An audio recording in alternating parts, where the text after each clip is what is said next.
Hey y'all, we're amateur chefs and co-hosts. I'm Barbara Jenkins. And I'm Emily Staten. And this is the Co-op Cookin Show, powered by Arkansas Valley Electric. As we all know, nothing brings people together quite like food does. That's so true. Our mission is to honor our rural roots and spotlight Arkansas living recipes throughout the decades. And we're going to bring along Co-op family to cook along beside us. Let's get started. Come on.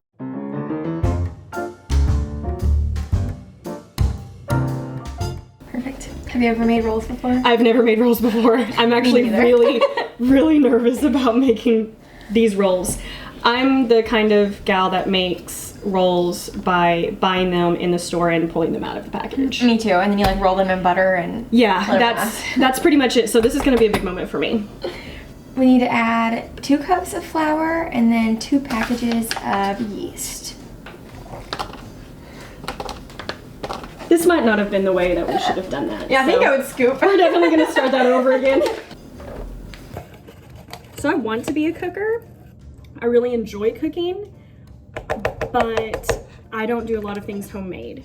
So I'm really excited about this new series and learning how to cook from these recipes and these women who are really good at it. I remember reading in the article that she released with this, and it said that she made these rolls every day for 10 years when her kids were living at home. Okay, so it shouldn't be hard. I mean, or maybe she just really mastered Maybe she's really good at it. Okay, and then the 2 packages of yeast. Yeast has 0 calories. Yeast kind of freaks me out because it's alive.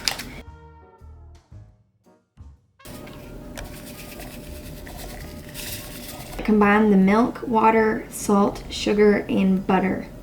Okay. And then we'll heat them.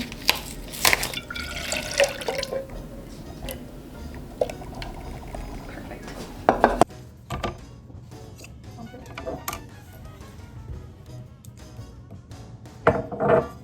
Now a 1/2 cup sugar. Now we're gonna add 2/3 cup of water.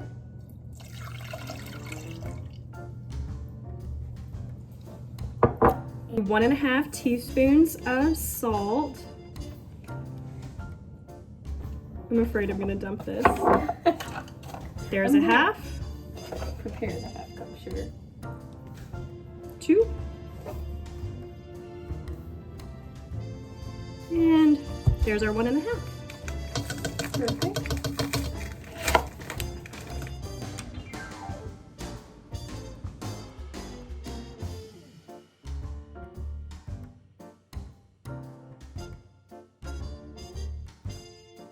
So now that we're back from warming up those ingredients, it has set until it's lukewarm. And now we're going to add it to our dry mixture and beat it in. And while I'm using the blender, Emily's going to add in the rest of our flour. Which is up to 4 cups.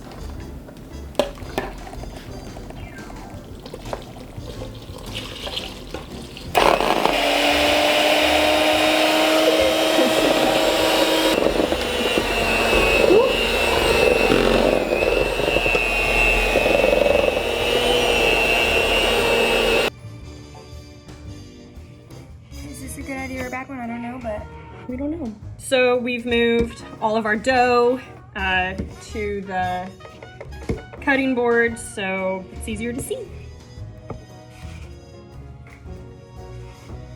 Is this all supposed to mix in? yeah. Ooh. I don't feel good about that. Yeah, you gotta like start. You can split the dough in half and knead in separate places. Why am I doing this? I know you can overwork it, so now I'm getting scared. Why would you say that now? Well, better late than never. Oh gosh. We need to get it back in a bowl maybe and Okay. Let's get a wet, warm cloth. Does this all need to go, you think? I don't think I'd overdo it with the flour. Okay. Okay, we don't really know if we're supposed to, but I remember my mom used to put wet, warm cloths to make dough rise. So that's what we're doing. Wait for it to double, and then we'll make rolls out of it. So we'll put it to the side, right here.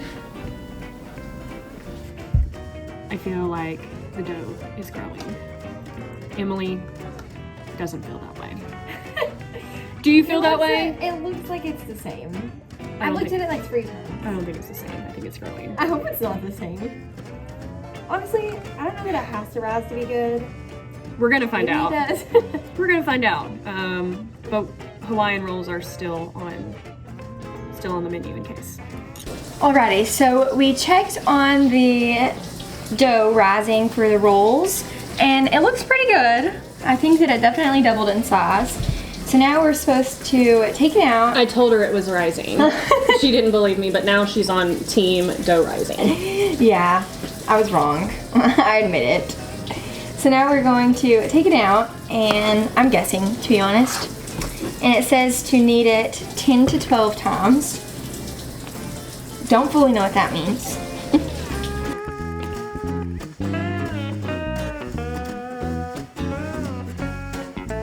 Okay, I'm gonna try to make them into rolls. Do you just like twist it off, or? I don't. What? If you've ever made rolls, homemade rolls, please comment and tell us if we've done this right in any capacity whatsoever. Stringy. It's stringy. Is that normal? Should that happen? I don't know. We don't know. It looks like a tadpole. So we finished up the rolls. Don't know that they're supposed to look like that, but I don't know if you can kind of see. They look like they're gonna be really flaky and maybe swirly. But we're gonna let them rise and then come back and put them in the oven. Okay, so the rolls have been rising for a while, and for the final reveal, look at them! They look so good. The directions weren't specific, so we're just gonna bake them at 400 until it looks like they're done. It's time for the taste test.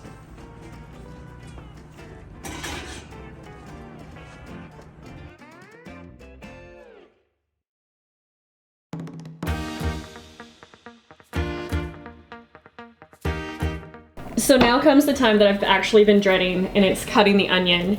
And I've heard that if you leave the root on, you won't cry. It's never worked for me, but I'm gonna continue doing it just in case. So we're gonna cut half an onion, or half a cup of onion. I didn't cry. You didn't. I just wanna make a statement that I did keep the root on, and I didn't cry, so maybe it does work.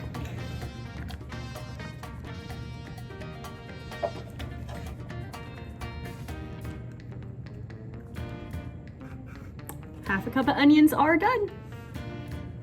So we have 3/4 of a cup of chicken broth that we're gonna put in our pan, a can of cream of chicken. Probably need a spoon for that. Okay. And a cream of mushroom soup.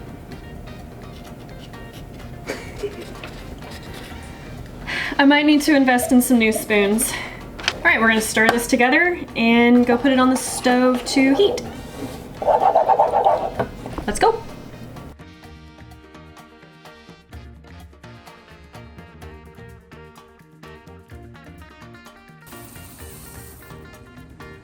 So we are done prepping all of the ingredients. We prepped the soup portion, we prepped our rice, and we have our chicken, onions, and cheese. So we're gonna put it all together in a big bowl and stir it all up.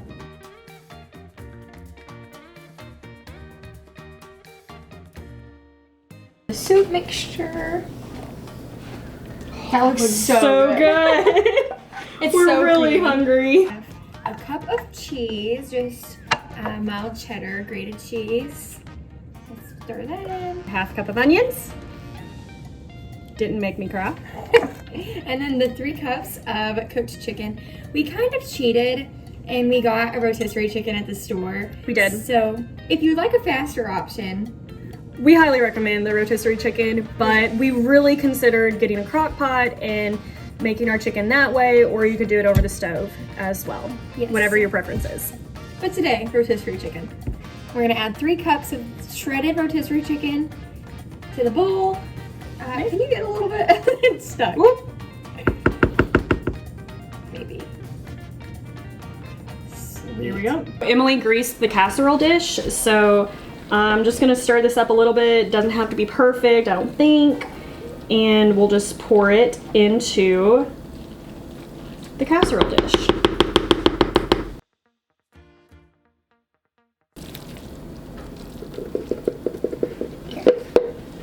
I'll help you out. Thank you. You're welcome.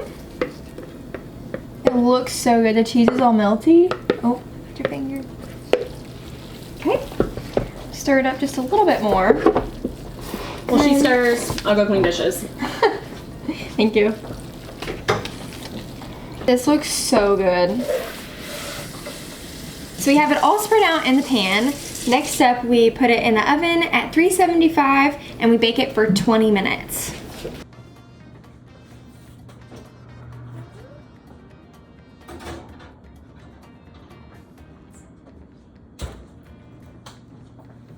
So, story time. I was washing dishes and reorganizing some things, and I saw these diced pimentos.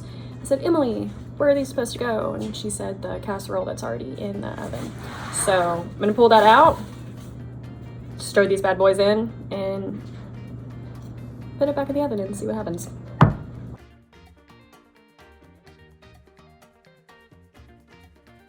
So here are the pimentos that we forgot. We're just gonna throw them in there and stir.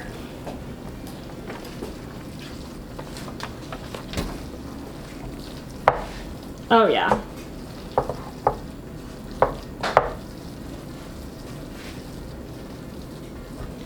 Let's put her back in the oven.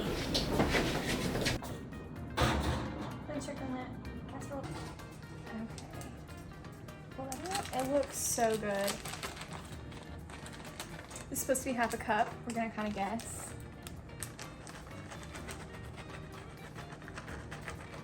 The more cheese, the merrier. Love it. All right, we're just putting that bad boy back in, and we will come back around when it's all melty. All right, we are going to check on the casserole, see if the cheese is melted. And it looks like it is, so we're gonna go ahead and take it out. Gonna see it? So yummy. Listen to that sizzle. I know. I'm just gonna plop it right down by the other ones.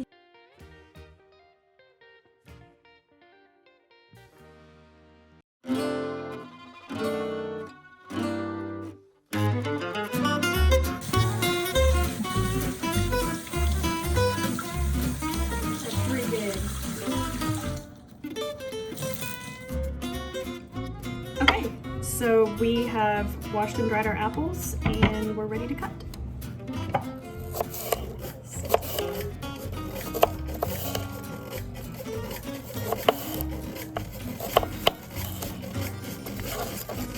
That's probably a cup. So one of these apples appears to be about a cup. This is by far the recipe that we're most excited for the day. Yes. I remember when I was in elementary school and the cooks would make apple crisp, and I absolutely adored this dessert. And my favorite part was actually the crisp part, so I would eat around the apples and eat the crisp. Then I learned to just eat the apples first and then eat the crisp as my dessert. Okay, I'm going to go ahead and start sifting the flour and making the dry mixture. 3/4 a cup of sifted flour. Here's our 3/4 or 1/4. Here's our sifter.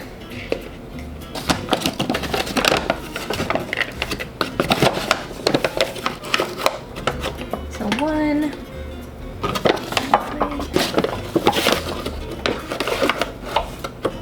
2.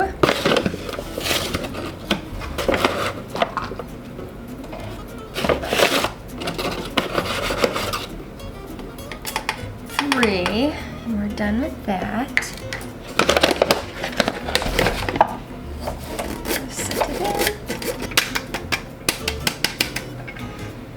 in. And then 1 cup of sugar. We'll pour that in and stir it together.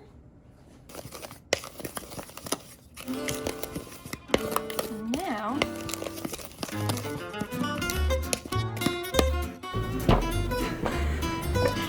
Diving in. just go for it. Oh, we're on to something. We are. I feel really good about this. This is the best yet. Oh, it looks like It, pre-cooked crumbles. yeah, That's kind of a tongue twister. that's exactly what it was. Say that 5 times fast. Pre-cooked crumbles. Okay, now we're gonna pour in 1/4 cup of water over the apples.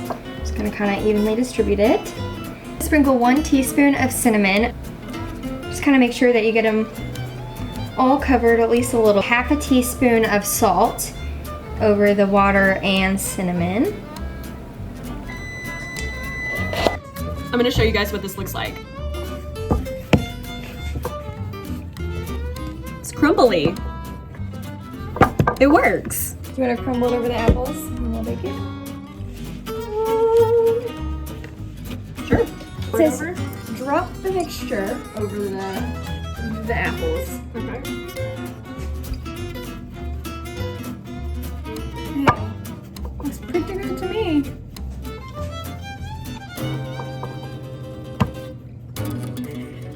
Drop it. I feel really confident about this one.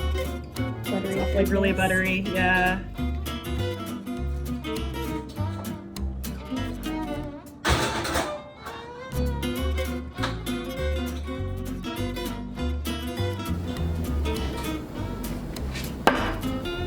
The apple crisp is finished, and I'm telling y'all, it looks amazing and smells amazing. Check that out.